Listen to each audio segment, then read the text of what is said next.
Is there any other discussion? Senator Darich.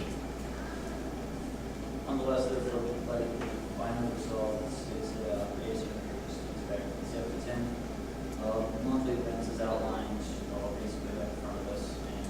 And I noticed at the end, there's a LGBTQA banquet coming up with Dr. McDaniel speaking. And obviously, well, I know Dr. McDaniel recently has published some materials based on, well, it is what came out in March was on friendly fire, how those gave minds the military area. And as it listed, soldiers and U.S. Army, and also our ASUN program. I'm not really a fan of the political implications of inviting the speaker to campus, along with the president's Mass Hotel, motions and conferences, so they come into the subject. So I was kind of concerned that ASUN supports this and encourages students to attend events where there'll be book signings of authors that have kind of values that are kind of don't go along with mine, especially being in the military. I think that changes that this guy, Dr. Frank, wants to be very unhelpful for the military, just with location and then other unnecessary things. And also, quite honestly, a lot of these things is still on board with other values that I hold.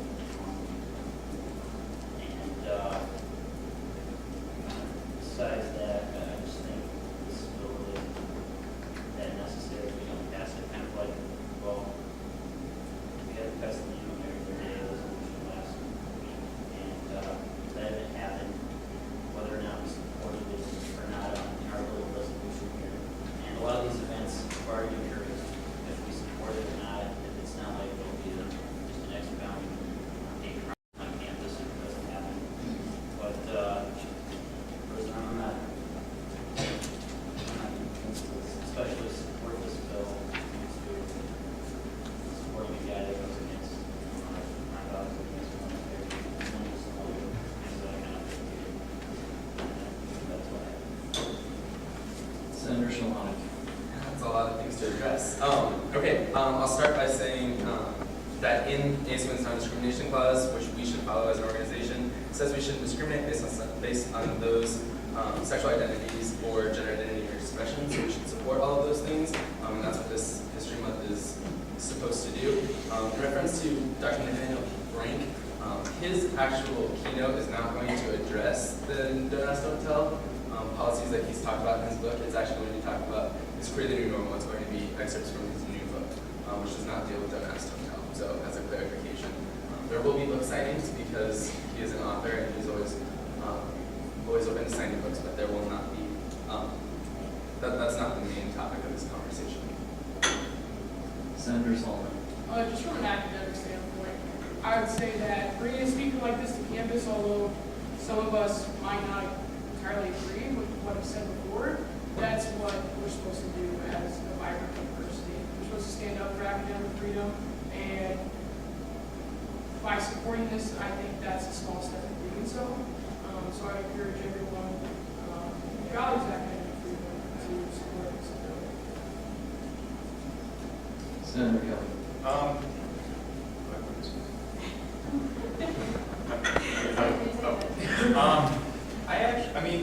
I want to think of this in a slightly different way than Senator Garrett put forward.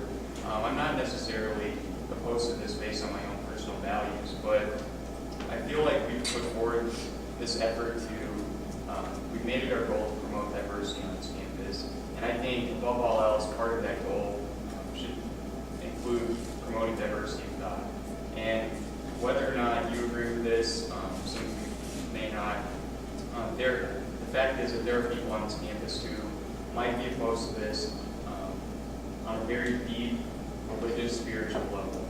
And I feel like if we do pass something like this, that sends a message to those students that, oh, we're taking this side and you're wrong. I personally don't have a problem with this, but I feel like if we're going to truly accept diversity into our dogma, then we should look at it from the other side.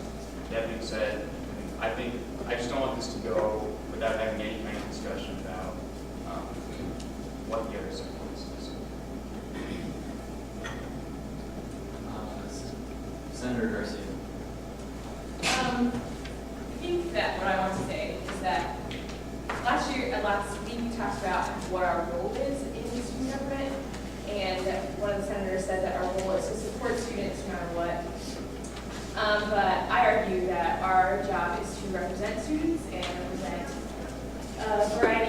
ideals and opinions and everything, and that's why, and we're doing a great job. Our Senate is like full of different opinions, different beliefs, different everything.